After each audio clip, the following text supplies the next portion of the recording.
শুভ সকাল। আজ শনিবার ২৪ মে ২০২৫ খ্রিস্টাব্দ, ২৫ চিলকত ১৪৪৬ হিজরি, ১০ জ্যৈষ্ঠ ১৪৩২ বঙ্গাব্দ গ্রীষ্মকাল।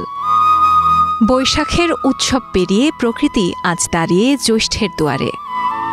ঝলসানো দুপুরেও সবুজ পাতার ফাঁকে লুকিয়ে থাকে শান্ত ছায়া আর ফুলে ফলে ভরা গ্রীষ্মের কবিতা। আম কাঁঠালের পাকা গন্ধ আর মিষ্টি আহ্বানে হাজির হওয়া জ্যৈষ্ঠের সকাল শুভ হোক আপনার জন্য।